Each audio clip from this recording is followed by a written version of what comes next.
Welcome back, ladies and gentlemen, to the Crossover Podcast. Today, I have a good friend of mine who I've been playing League of Legends with for a while, and I recently found out that he actually plays golf, which is perfect given that it is, well, by the time this episode comes out, it will be post Masters week. But as of right now, I think we're both watching the Masters. So, Jones, welcome to the podcast. If you want to give yourself a quick little introduction, go right ahead. Thank you for having me. I've been playing League with Sir Dave here for about 3 years now. Whether that's a good thing or not, I'll let y'all decide that. But I'm currently watching the Masters right now. I've been playing golf pretty much my entire life. Took a little break as I got older, but now that I'm more independent, I'm able to play by myself a little bit more. So, as of this moment, Dustin Johnson was, 3 up on Saturday? He's 14 under through 8, 5 under on the day, 3-shot lead. Do you think he maintains or no? No, I'm still saying probably Justin Thomas or Rom. Rom is 1 over now, but he's 6 back, but I don't think DJ's going to run away with it, and either Thomas or Rom's going to catch up and going to finish it on Sunday. Any other year, I think I would agree with you, but the fact that there's no fans, I don't think the pressure is going to be the same. I think Dustin Johnson's just going to be able to roll through it, to be honest. Interesting, yeah. Oh, God. Well, yeah, I was gonna go off on a tangent, but Please do. So this is kind of off topic, but it's in terms of just fans in sports in general. I've been an avid sport watcher my entire life. Multiple different sports, even the non-traditional ones, as people would watch. Like this year, I've watched a lot of cycling, a lot of golf. I enjoy watching like cricket and rugby and all that, and I think I enjoy watching without the fans more than with the fans. I don't know why, but I think I do. I would agree in some sports, but for the majors, I think the fans make a massive difference. In my 100%.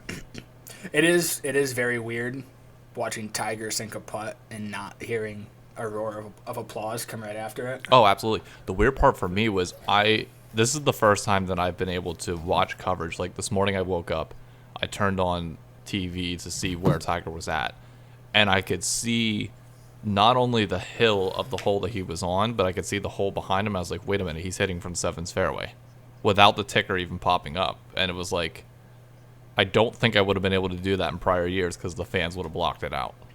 But it's weird knowing that like you can look around and see everything on the course, and I feel like it gives you, as a fan, if you know Augusta, it gives you a better sense of where everybody's at on the course. Yeah, see, I don't even know my local golf courses that well, so I can't really comment onto that. It's actually bad to the point where I can only do that on courses that either A, I've played, so like when they play at Torrey Pines, when they play at Kiowa Island, when they play at Doral, Subtle flex. I can tell. Wait, did you say subtle flex? Yeah. Somewhat true.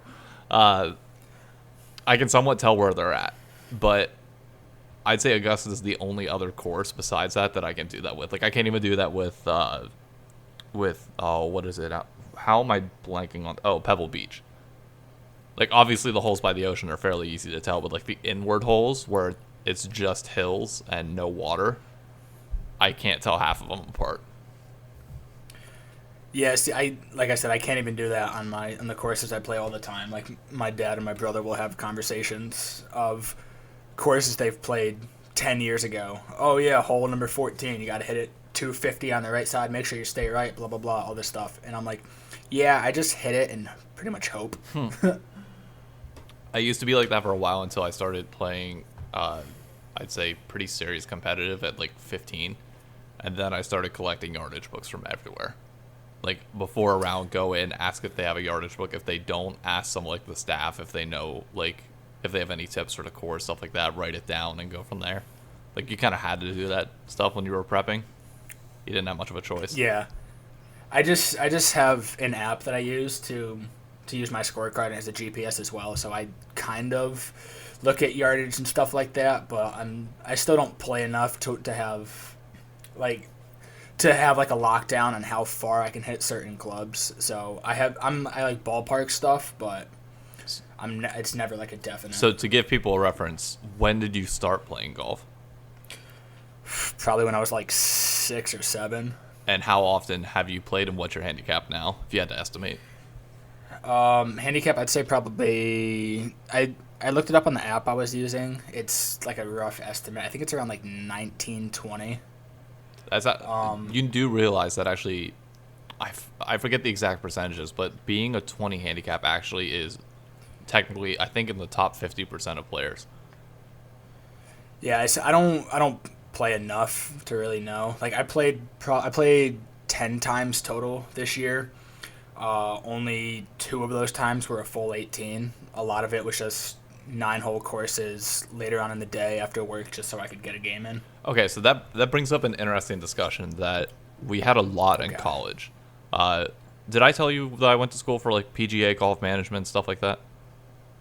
No, but I assumed based on your background in both education and golf. My undergraduate degree was in accounting, but I went to a school that had the professional golf management program, so I'm a inactive PGA pro. Like, I went through all the training. You have to do a bunch of internships, all that. Like, I spent years in the industry and literally just talking about it 24/7.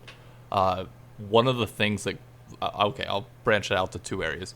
The 2 things that the golf industry struggles with the most is 1, diversity, 2, finding ways to make golf more accessible. Because, as you said, trying to find the time to even play 9 holes can be a massive pain in the ass.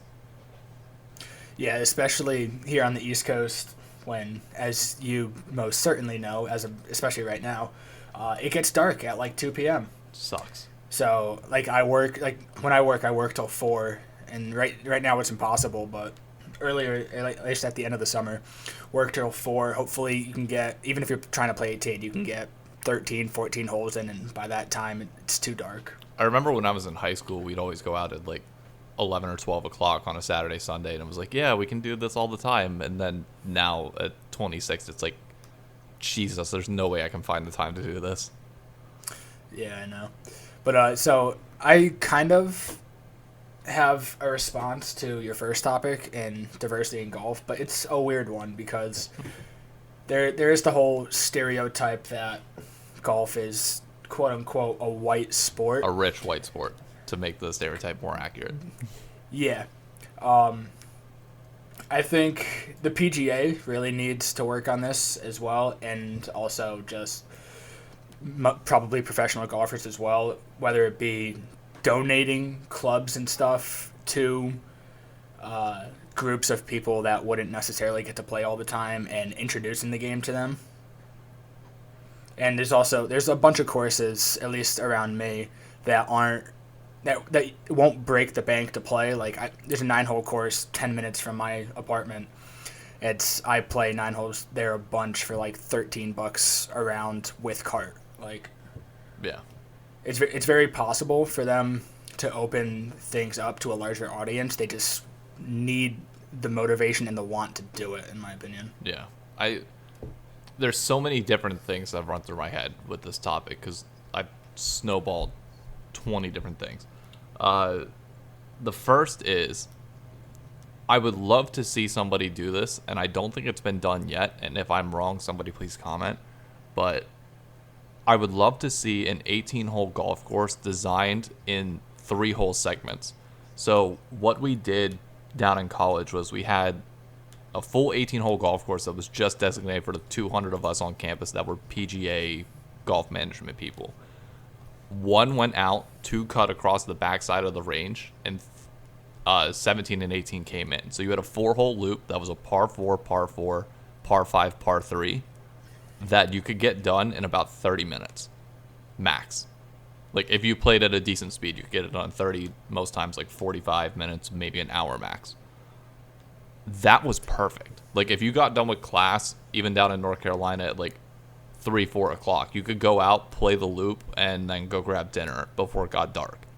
Like I want to see more courses designed where you can start on 1 and you pay in 3-hole increments. So say you only have 45 minutes to play. You pay for the loop, and you play the first 3 holes. Say you want to play 9 holes, 6 holes, whatever you want to do. You have it so that all the holes go out and come back towards the pro shop on every 3rd hole. That's interesting, and I do think that would work in a lot of scenarios. But I'm going to play devil's advocate here because, I love doing that. Oh, yes. Let's say you and your buddy, you want to go play the 3-4 holes, whatever. Yeah. Somebody else is playing 18. So you're going off. So you're going 1, 2, 17, 18. Yeah. And so you finish 2, and then they're starting 17. The reason you most likely would be playing just the 4-hole increments, at least in my thought process, would be because you're short on time. You still want to get a quick little round in. You still want to play, but you don't have the time to play the 9 or the 18 and don't want to waste the money to do that and only play 4 holes. So you finish 2, and then they're just finishing up 16. So you obviously have to wait for them to go on 17. So you're sitting there that entire time. You're probably waiting 5-10 minutes for them just to tee off. Yeah. For you to tee off, and then you have to wait for them to hit your shots. That's my only pushback. I would agree with you. I guess my perspective is going to be a little bit different on that because we were all 12 handicap or less. So there was never a time at which you were waiting long, and 90% of the time, if a group was coming up 16 and you were basically joining in with them, you'd have an 8-some playing in, and there wouldn't be a substantial increase in time. So like everybody kept it moving, and it was not uncommon to see a group of 12 people playing the last 2 holes together. That's a bit excessive for my liking, but it can be done. I guess it only works though whenever you know everybody. Yeah, because another thought I had was, would this course be a public course, or would it be private or public but a little bit more expensive than the traditional public courses? Ideally, I'd like to see it public at a reasonable rate because, in my opinion, a public course with a reasonable rate that's actually decent will be more successful and better for the overall game of golf than a private course. While I do agree, if you do have it public with a reasonable rate so that a large majority of players can play it, you are going to run into those problems of pace of play, overcrowding, also people not necessarily taking the game as serious as others, so their main goal is to get drunk as possible and do donuts with the cart instead of try to shoot a 5 under. I think that is definitely a risk, but all you have to do to negate that is have proper ranger staff. And I'm not talking like the 85-year-old that goes out and just sits at 1. Or the beer girl. Yeah. You need people that most private clubs have. It's typically either an assistant pro or a PGA intern that goes out and actually monitors pace of play. And if you have a course designed like that, it's not hard to monitor 3 holes because realistically you can see most of it. So say you have a backlog at 1, but you have a lot of people playing a loop, you can also send them off either 6, 9, 12, or 15. Like you have several different starting points that as long as you have a proper ranger staff that understands where groups are at, the pace of play, etc., you can slot them in easily. Is that more complicated to manage? Yes, you need somebody dedicated full time to make sure that they understand how the inner workings of the course goes. But if you pay somebody enough, I still think that's profitable. Like heavily, heavily profitable. Yeah, I didn't think about starting people off on the other holes because, like you said, you want like every other or every 3rd hole to come back from the clubhouse. Yeah, so you can just send people off on 8 or 12 or whatever. Yeah. Like I honestly think that would be the perfect design. Is it going to be the most beautiful golf course? No, because you're restricting yourself in terms of design. But if you want to go out and play golf, it's great for like a municipal course or something like that. Yeah, I don't necessarily think that how the course looks is a deal breaker, for lack of a better term, for most players. Agreed. Like the course I play all the time, the 9-hole course, it's a shit show. Like it's taken me 2.5 hours to play 9 holes there. Wow. Half of the tee boxes are dirt or sand or whatnot, but I play it because it's super cheap and I like getting out there to play. Do you ride or walk most of the time? Oh no, I ride. Okay. There's so many hills. I walked 1.5 rounds this year, and I preferred just riding. I don't like walking pretty much. I've always been more of a fan of walking for several reasons. One, when you play high school golf or any sort of competitive golf, you have to walk. True. You don't have a choice in that matter. So, you keep the bag light and go from there. And that gets ingrained in you from an early age. Second, I've been playing since I was 4 consistently. And obviously you can't drive the cart until you're 16 and have a driver's license. So you didn't have a choice. You can't legally. You can't legally, yeah. But once you get on 3 and the clubhouse can't see you, that's when your dad starts cracking the beers open. oh yeah. And that's when you take that's when you take the wheel. Most places never even complained to me whenever I drove the cart straight from the parking lot, even if I was under 16. Because most of the public courses around you get to know like the pro staff, especially if you play golf consistently. You get to know the people there. It's not hard to make the connections. I once had a group of people try and get me thrown off a golf course though. Were they Karens? Basically. So I was 11 at the time, and me and a friend of mine from a rivaling high school were going out to play 9 holes, and we wanted to walk. And these 4 guys behind us in the pro shop who had the tee time after us were verbally complaining in front of us to the pro, saying that we should not be allowed out on the course and that we're going to hold them up. And the assistant pro who's ringing us up and doing everything else, he's kind of not sure what to do, because obviously he wants the higher amount of money that they're going to be paying and doesn't want to piss them off. But the guys kept raising their voice until the female head pro comes out of her office and tells the guys that they basically need to shut up, because she knew both of us from junior golf. We took like camps and stuff like that. Like, we were averaging 90 from the white tees at 11. So she can't. That's what I'm hitting right now. I mean, to be fair, we haven't got much better since then. But she came out and was like, okay, you guys need to shut up and let them play. They will beat you. So let them play. No. Were they walking or riding? They were riding. That was the big fuss, is they were saying us walking is going to Yeah. take way too much time. But even with riding, I still think 2 walking plays faster than 4.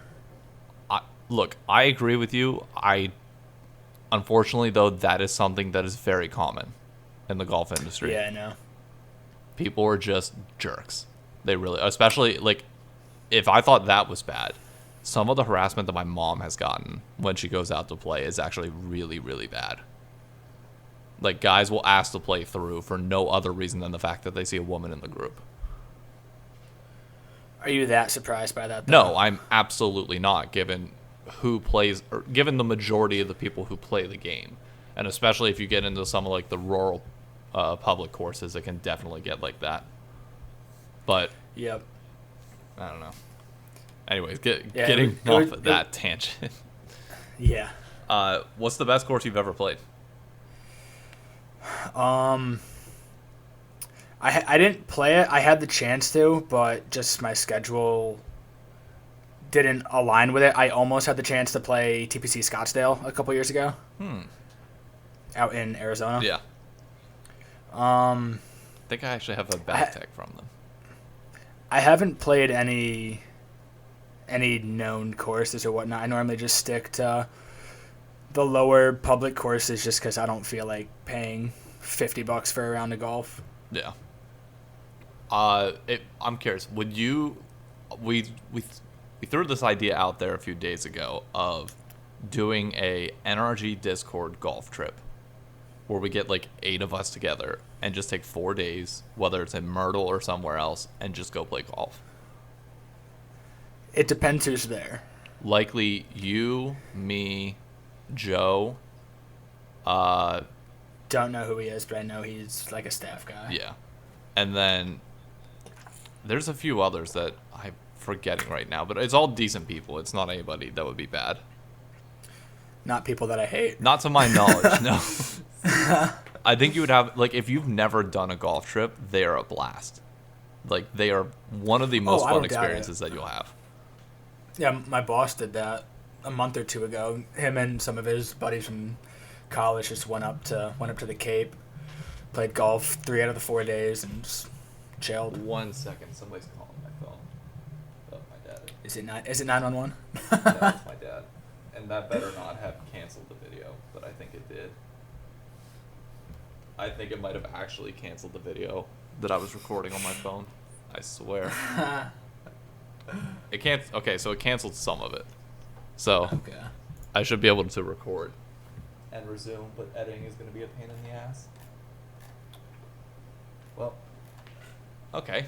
Resuming from there, editing this is going to be interesting after getting a phone call. Yeah. Have fun with that. Oh, I won't. But no, one of the trips I would love to do with people at some point is my freshman year of college. We went down to Kiowa Island. Our program has produced a lot of head professionals in a lot of different areas. We have an assistant pro at Augusta. We have a head pro at Oakmont, head pro at Marion. We have a lot of connections around, so every fall we'll take a trip somewhere, and then every spring they'll go down to Disney. They try to reserve it for the freshmen, but sometimes the upperclassmen will go as well, but generally speaking, the upperclassmen will do their own thing by that point. But my fall freshman year, we went down to Kiowa Island. We played Cougar Point, Turtle Point, and the Ocean Course. And it was by far one of the most fun experiences I've had, let alone the fact that the course is absolutely stunning. So I would highly recommend a golf trip to anybody, no matter where it's to.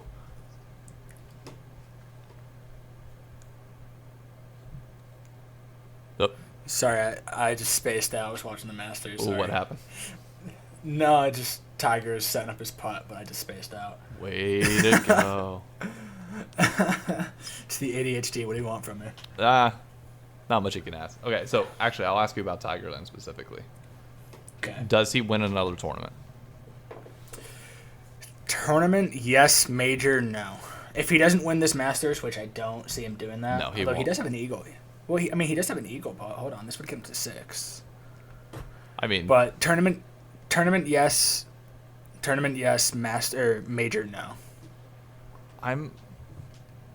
But then again, everyone said he would never win another tournament, and he won the Masters last year. So that's the thing, is like, okay, if you're ranking the majors that he can likely win, the U.S. Open is now off the table, realistically. Like, he's not going to win one. It's just too hard of a tournament.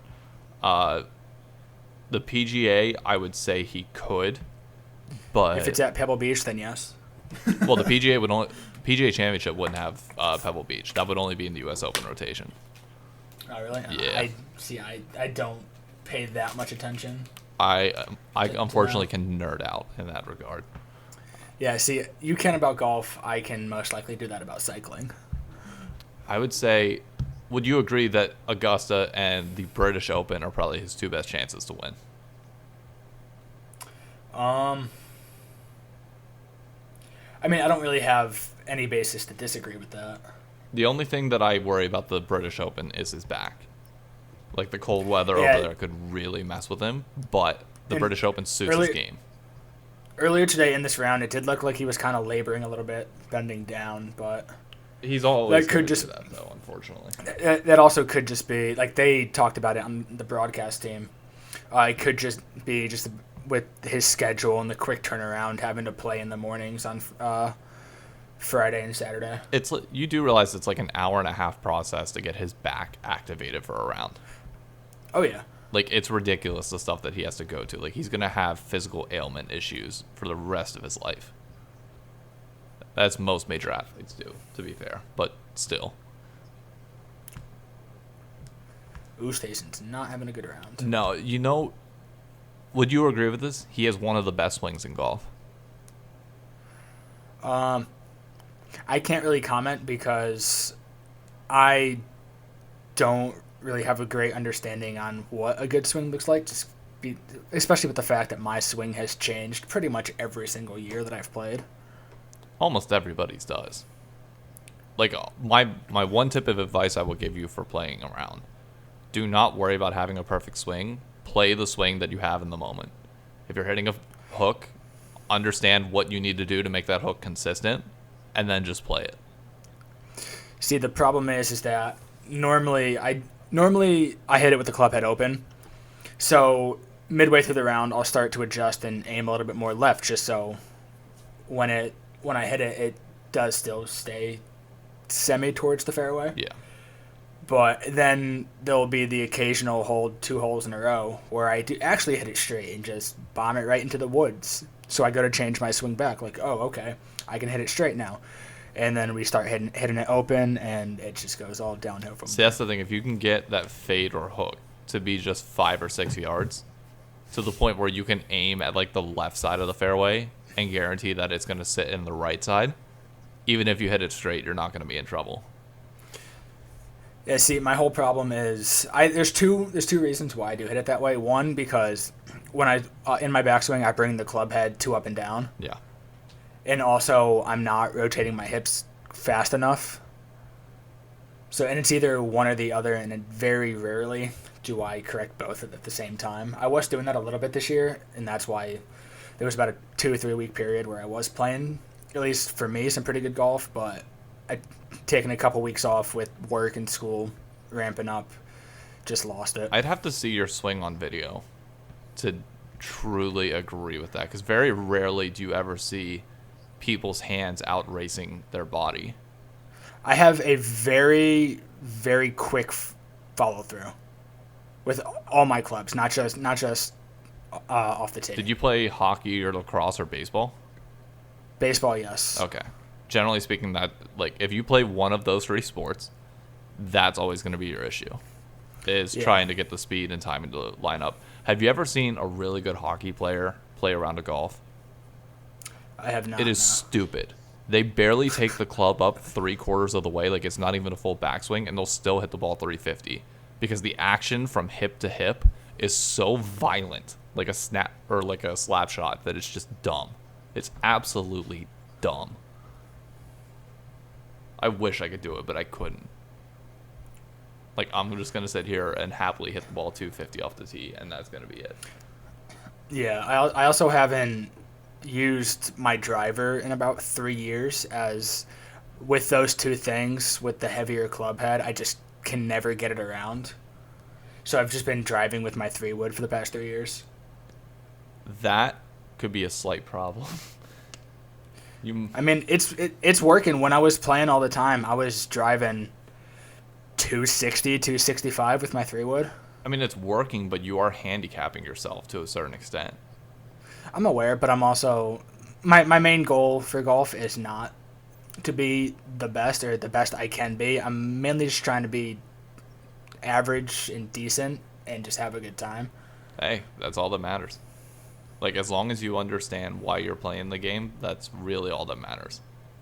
Yeah, well, I am a super competitive person, but I'm also very logical, I believe. So I'm able to take a step back and go, oh, yeah, I'm not going to be the best.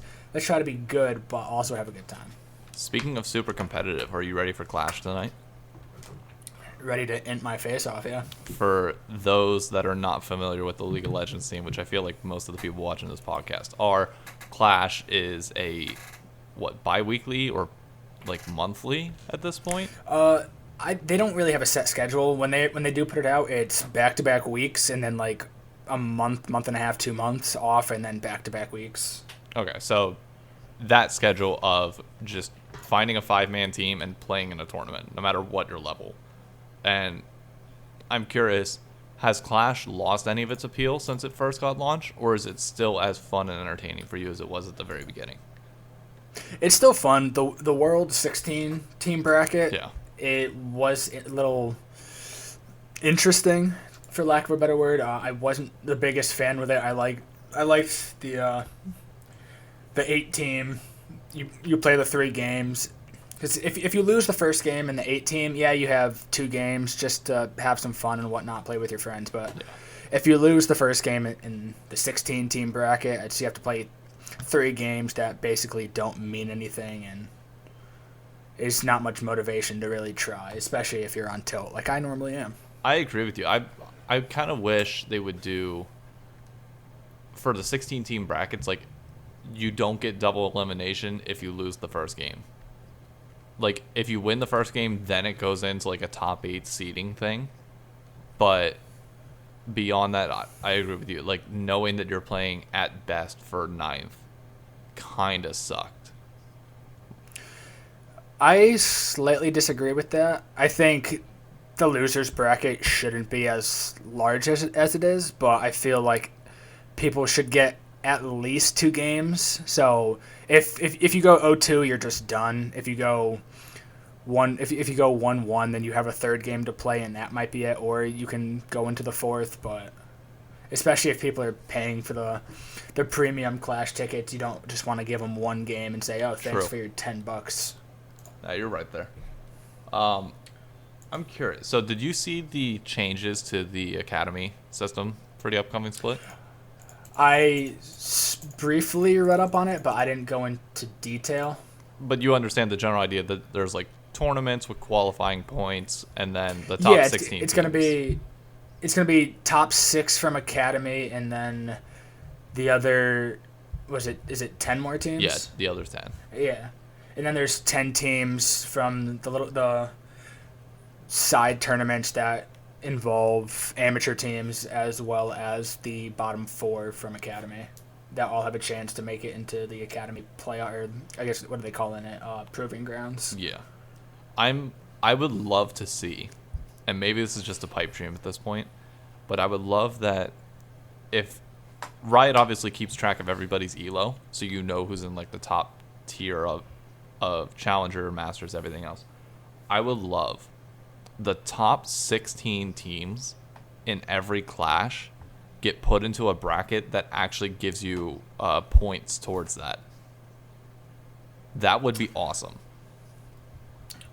I don't know how well that would work, just with the aspect of, even though Clash is 5v5, you're all in comms, whatnot, it's still very solo QE in a sense. Agree, but maybe that starts to change it. Like maybe that's one of those things that like if you put that extra incentive at the top, like say it's not even 16, say it's, your top 100 teams get a small amount of points, but some points nevertheless if they finish top in their bracket. That incentivizes tier 2 and tier 1 to take it a lot more serious, because then you have like that kind of road to pro outside of, climbing solo queue. If you can prove yourself in that, then maybe you build an opportunity for yourself in some capacity. So now with that, how do you do the point system? Because this is a problem that Dota ran into a little bit with their points towards qualifying for the international. Is it team based, so you're almost forced to stick with that team, or do you say it's 5,000 points for winning Clash? Each player gets 1,000 points. You divide it by each player. I Okay. do not think you keep it with the team. I think that's a bad idea, because say somebody's busy on a weekend, you don't want to punish them or force them to feel like they have to be playing in this tournament. Like the reality is, I don't want it to be a lot of points, but I just want it to barely be enough points that like, the 15th seed going into the tournament could overtake the 14th seed and guarantee themselves a slightly better matchup. Like, I want the majority of the points to come from these other online tournaments with just, top teams that are all playing at a very professional level. But I do want some points to try and help merge this and kind of blend the competitive element of it. Does that make sense? Yeah. Something I would kind of like to see them do is just have Clash more frequent to kind of... It would take the like the prestige off of it, because especially in the tier 4, tier 3, I know myself included, takes a lot of pride in winning Clash tournaments. Like I think I've won like 5 or 6 of them at this point. Yeah. But have it every week, and then or every other week, and then have the leaderboard system with the points for your placement and whatnot, and have kind of like something similar to like a rank S type leaderboard, to where after, instead of having having like seasons, instead of having to be like 1 month, a 2-month season, so there you get four or five Clash tournaments, and then at the end of the season, especially players in Tier 1, maybe even open up to Tier 2, have a chance to get recognized by teams. Yeah. Kind of like, or I don't even know if I'd go as far as recognized by teams. Wow, that would be nice. Like, I think of like game battles. Are you familiar with the system that they use? Oh, yeah. Yeah, so you have like the end of season tournament where you just give all the top Clash teams a chance to play and just let it be casted by Riot. Like, I feel like that would be, even if it's not like an incredibly high level pro game, it's at least fun for the people. Like, you're creating community content naturally within the game. I feel like if they do that, it'll just turn it into what the league scene was before the LCS. Because I don't remember what season. I think it was season 3. They had these weekly tournaments before LCS came about, where didn't matter your elo, didn't matter who you were.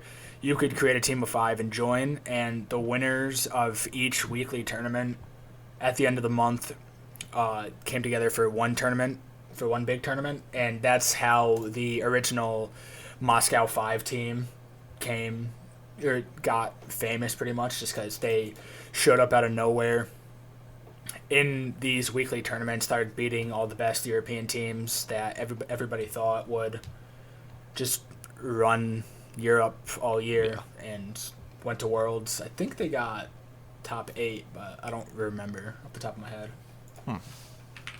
I did not start following League until season 6. So, well, Yeah, very end of season 6.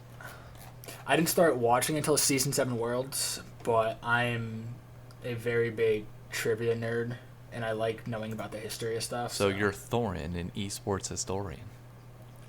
I'm Thorin, but I actually have an understanding of the game, and I'm not a moron. Isn't he gold? I don't know what he is, but every single game he is an quote-unquote analyst for, he never has good takes and doesn't know what he's talking about, and that's why he calls himself a historian, because he knows the past. He doesn't understand the basics of the game. Yeah, if there's one thing you have to give Thorin, it's that he is good at weaving a story. He's not good at the analyst side of things. Like, I would like him narrating and directing a 30-minute documentary would be a lot better than him directing a 20-minute analyst segment. Unless Shaq is on the other end. And then in that case, I want the banner. I want all the banner. Jesus. You're telling me that clip of him on TNT wasn't phenomenal? I don't remember it, but I remember he was a part of the E-League stuff a little bit for CSGO when that was big. I will have to send you that clip after we're done with this so you can see it, because it was absolutely hilarious. Because Thorin is a very big basketball fan, so he knew the history of Shaq and how he played, and also like the films that he was in and stuff, and it was an incredible back and forth. But so I guess the one other topic that I want to bring up before we wrap up for today is, well, first let me ask you this. I know you're a Team Liquid fan, but you spent a lot of your time previously in the Optic Discord and now the NRG Discord. Would you say that you're a fan of those teams, or just your friends are there? NRG, no. I never really had any attachment to them. I wasn't really in the Discord that long anyways, but I just rooted for them because it was the old Optic players and the old Optic brand and whatnot. Optic, when it comes to COD, if I do watch it, then yeah, I'd say I'm a fan.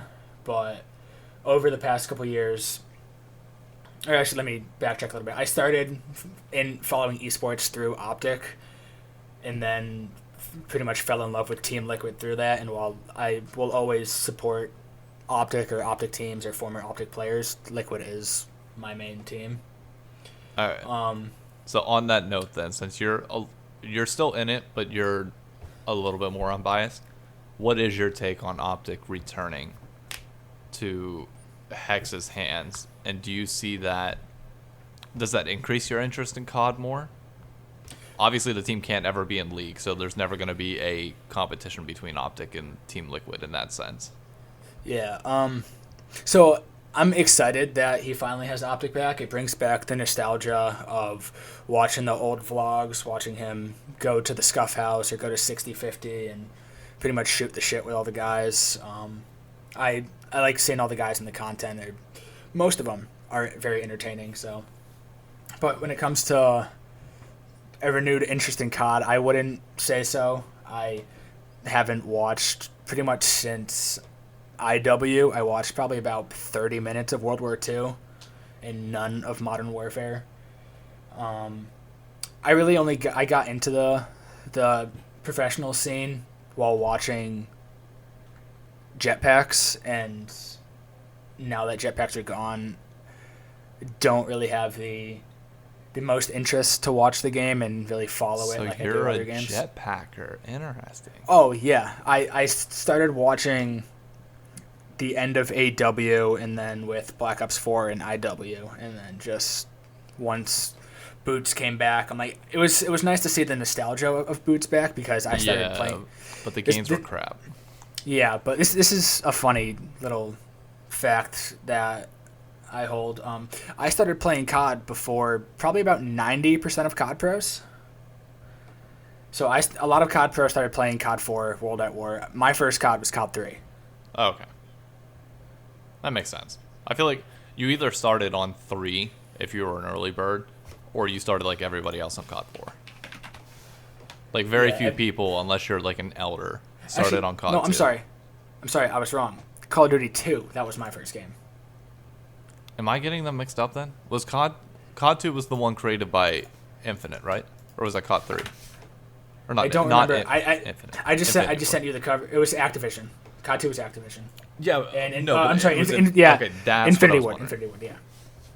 Because COD 3 was rumored to be, I didn't play it, but COD 3 was supposed to be horrendous. Like Treyarch's first Call of Duty game on their own was bad because they were like given, if I remember the history right, they were given like a very short production window, and they couldn't put out a quality finished game. So everybody that played COD 2 stuck on COD 2 until COD 4 came out.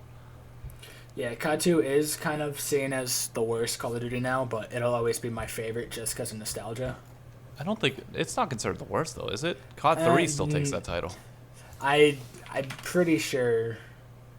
I don't know. It's both. They're kind of bad now. Looking back at it. I mean now, but like at the time they were. COD 2 was actually really good for its era. Yeah. COD 3 not so much. But. So you're an older Call of Duty fan though for sure. Even though you're a jetpacker, you were an older Call of Duty fan. I played it a lot, but I played a lot for the older CODs like COD 2, COD 3. I didn't really play World at War, but Black Ops 1, Modern Warfare 2.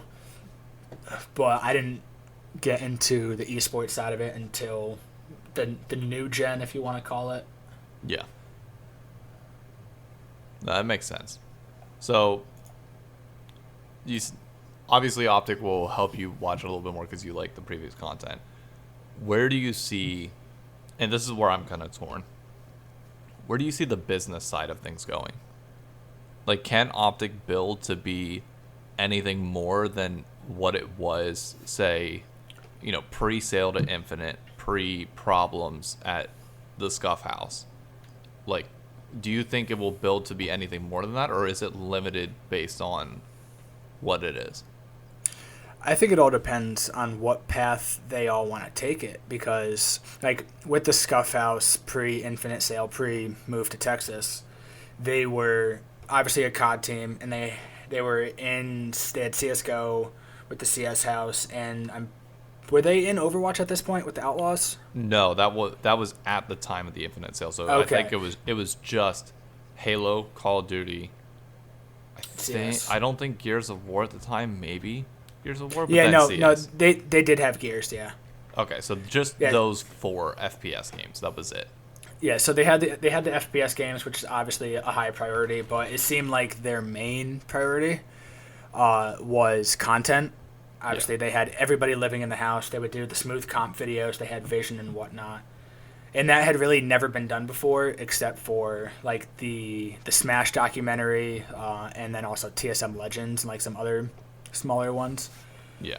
But TSM Legends, even then, that's just a documentary series on the pro players playing. It's not really on the organization as a whole, which Vision was.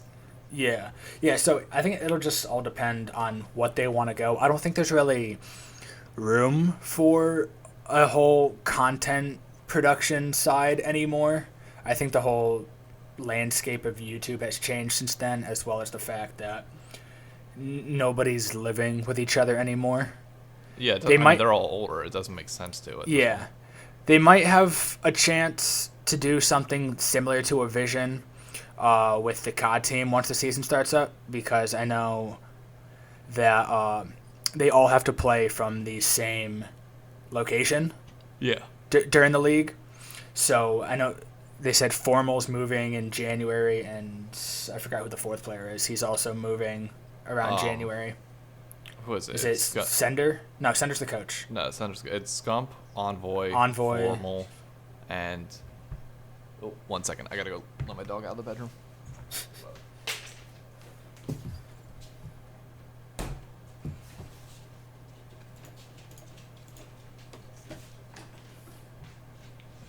But yeah, I'm not sure who the...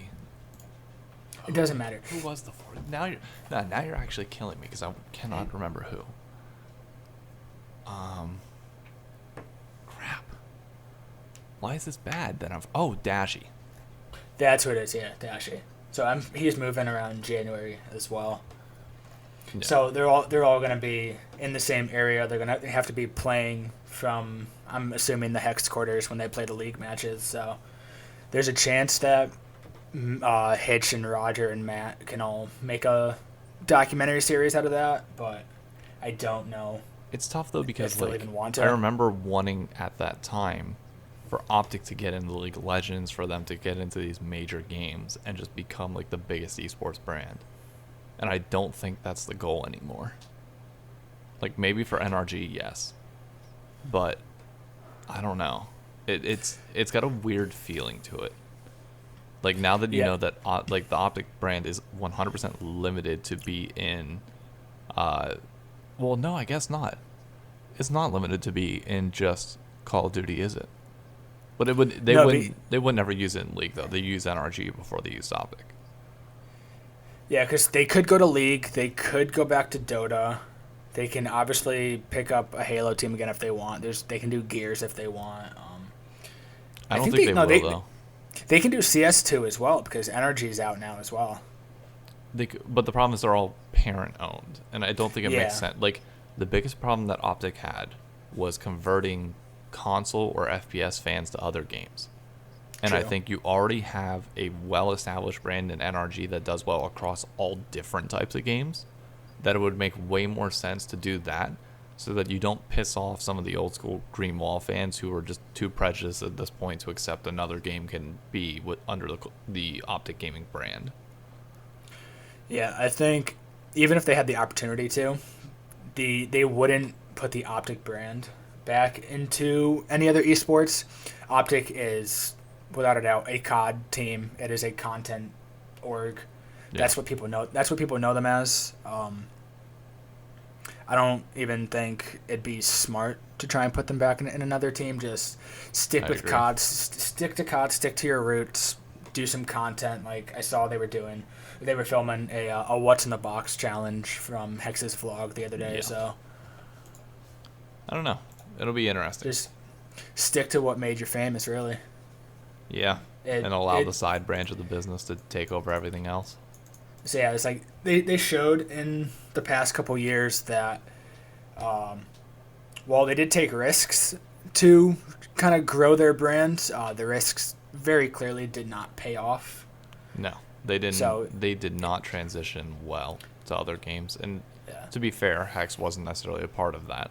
So there is that little asterisk there of if Hex was there and if Hex was doing content with all of the players and everything else, could it have worked? Maybe, but I don't even think you want to try and pursue that possibility at this point. But here's the other side of that. yes, if Hex could have been in charge, I think it would have paid off. But for Hex to be in charge, they never would have gotten the opportunity. That's true. He needed to sell to take the risk. Yeah. I don't know. But unfortunately, that's 50 minutes later, and I got to get to editing this and got a bunch of other things I got to do today. So, any final words you got for the people? Yeah, just one quick statement. I don't care what any fact or whatever says. Dave is still silver. I will accept that and still hold my higher rank than you. That's fine. Do what you want. Until this year. You can say that, but if you're duo cube with me, you still will not pass me. Hey, I just have to stick to a role, man. I've played 3 years. I've gotten the same rank on 3 different roles. I just have to stick to a goddamn role. So then pick top, pick Shen, and let me carry. I've already figured out my champions for this year. We're fine. I'm gonna play Ornn, Malphite, Shen, Tahm Kench, Amumu. There's my 5, and we're fine. Okay, easy enough. We'll get to plat in no time. Yeah. But, all right, on that note, thank you everybody for tuning in. Please make sure you subscribe to the channel. We are so close to 15 subscribers, which I know it's small, but it's kind of a nice benchmark to hopefully hit. Leave a comment if you have any discussions on any of the points we brought up today. Hit me up on Twitter at @DShynock. Thank you guys for tuning in, and we will catch you next time. Have a good one. Peace.